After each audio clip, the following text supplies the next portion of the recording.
Hi, I'm Emily. I am John's daughter-in-law, and I'm going to tell a story about trick-or-treating during the pandemic, and what a caring and fun grandfather John was. So all throughout 2020, John and Barbara kept in good touch with us and our children, Zelda, age at the time 4, and Eliza at the time age 1. We're in Minnesota, and they would often kind of babysit over the Skype or over the screen, Zoom, or whatever we did at that moment. They would watch them for 10-20 minutes at a time, while Peter and I tried to get some work in, or load the dishwasher or something like that, as happened with we working parents last year.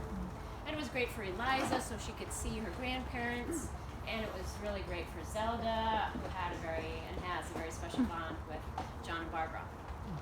So it was fall, and Halloween was approaching. We decided, for safety reasons, COVID reasons, not to go trick-or-treating.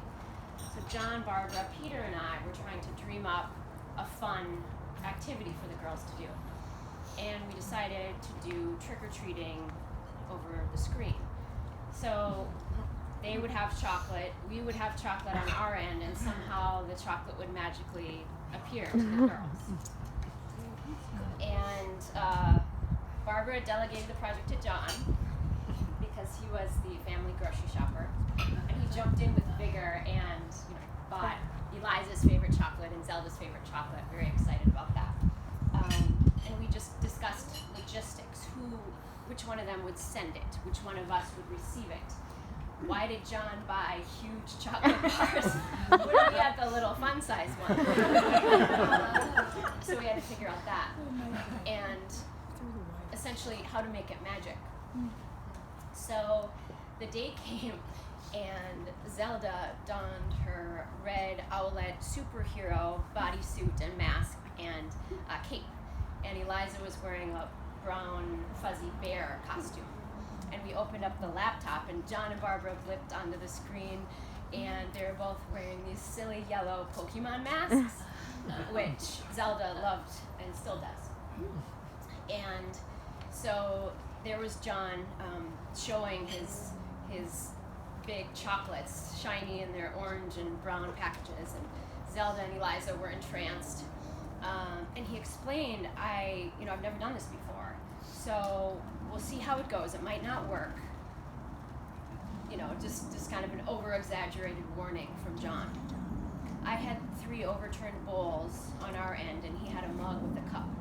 So he placed a chocolate in, and immediately after he did that, the mug started vibrating just wildly.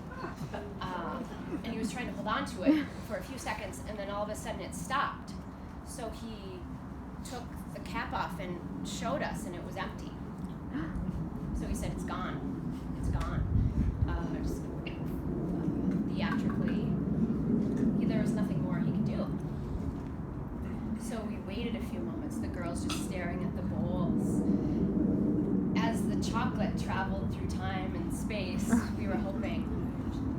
And after a few moments, we lifted up one bowl, and it was empty. And Zelda lifted up the second bowl, and it was empty. But the third bowl had the chocolate. It was little. Yeah, it had shrunk, and we said, do you know Charlie and the Chocolate Factory, the Wonka vision? Sometimes when it goes through, it gets really small, but it was there, and she was so amazed and surprised, and Eliza leaned forward, and she wanted one. So again, we did the theatrics, and John got out a new chocolate, and Barbara was egging him on, and we waited, and there came another one. It was even smaller. Really small chocolates, but Eliza got hers, and so we went back and forth a few more times. The chocolates were gone, and Halloween was saved.